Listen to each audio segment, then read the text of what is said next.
Ladies and gentlemen, boys and girls, I am honored to be able to share with you, however remiss that I cannot share with you in the way we once could, that Tom Woodruff's poetry open mic titled Community Poetry is no longer running because, thank you COVID-19, thank you pandemic, we're all worried and don't know how to be able to get out of this, so we all have to separate from each other, and half the people in Texas have not been vaccinated yet.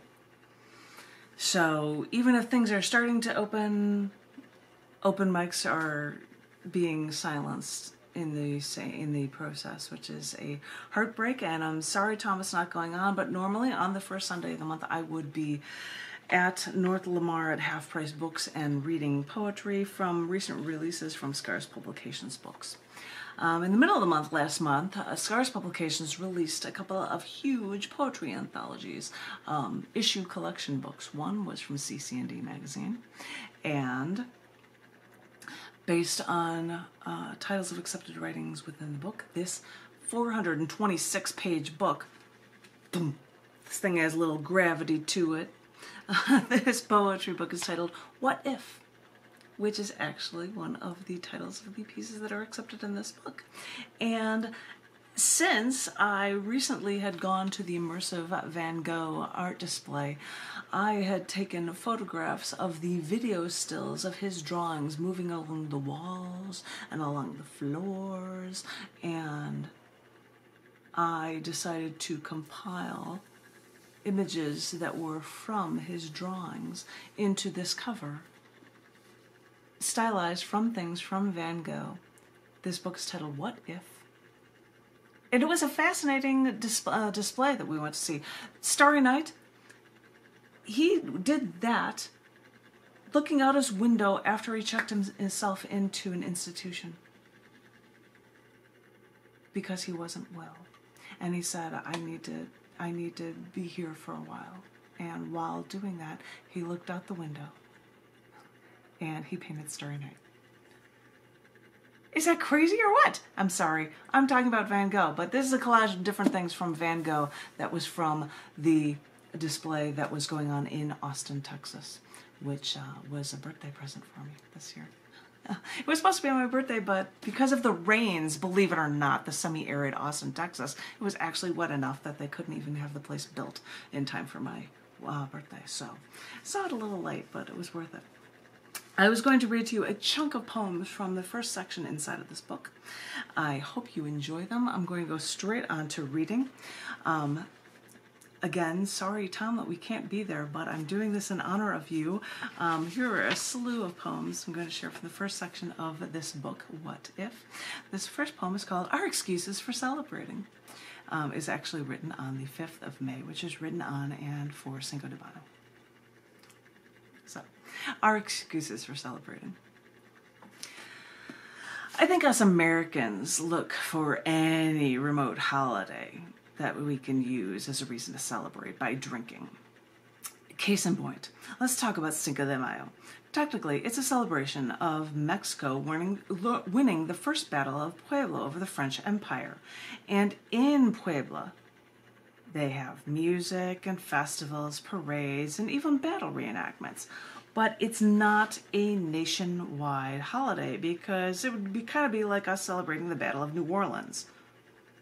What, you don't know off the top of your head as an American, unless you're a history buff, anything about that battle? Well, it was the first battle the U.S. won against Great Britain during the War of 1812. Yes, winning these battles gave us real credit as an actual country, but we don't go around celebrating one date from one battle by drinking a lot and celebrating. The closest I've ever come to celebrating anything in Mexico was spending a few hours in Tijuana one balmy afternoon with newfound American drinking buddies, where after photographing one small pony painted as a zebra, we went to a few bars during the day where waitstaff literally poured tequila down my throat, and the other American girl there insisted I dance the Macarena with her.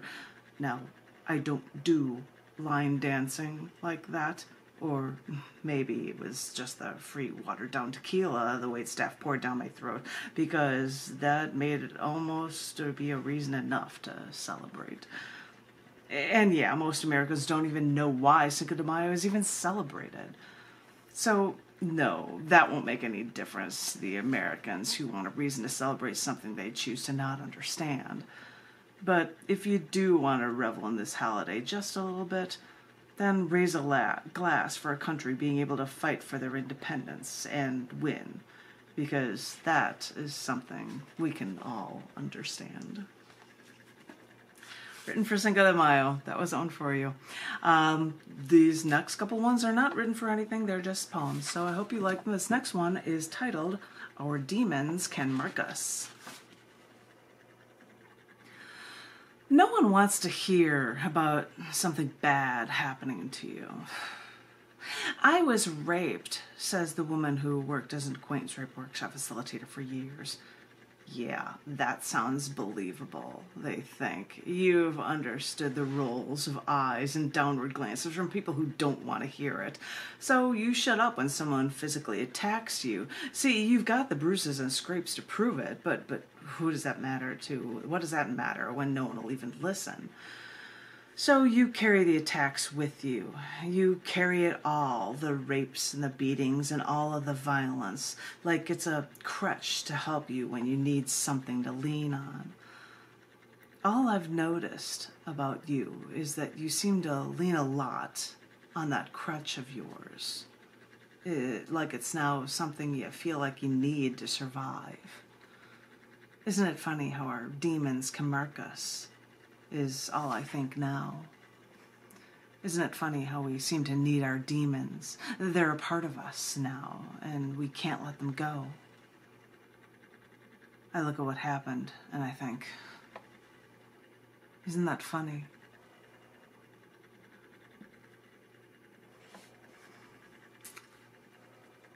Political issues.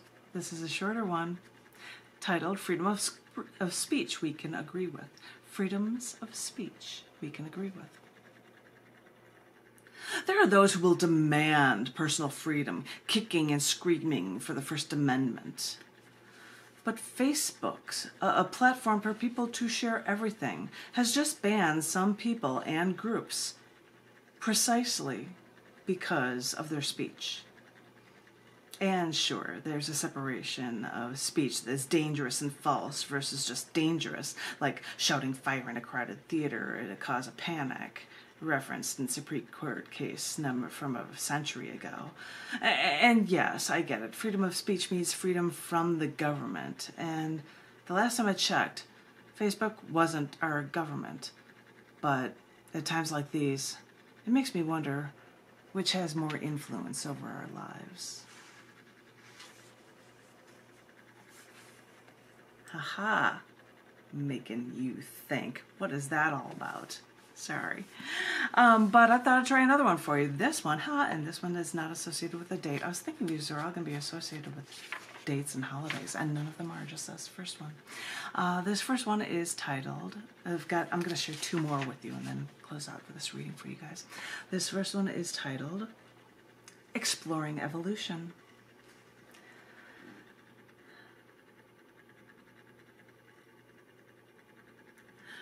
You speak of wanting a melting pot and how everyone should get along. But historically, we moved away from others, made religions, learned new languages, and adapted to different surroundings. Therefore, as time wore on, we all evolved. This made us all different, but when it all comes down to evolution, we all came from the same place. So believe me when I say that the world really is a giant melting pot. I've been wrapping my head around how I've evolved over my life and how the history I know of my roots expanded and evolved with the passage of time. But today, in May, I wrapped my head around this, and then I realized that on the 11th, in 1800, the French naturalist Jean-Baptiste Lamarck outlined his theories of evolution in his lecture at the Muséum d'Histoire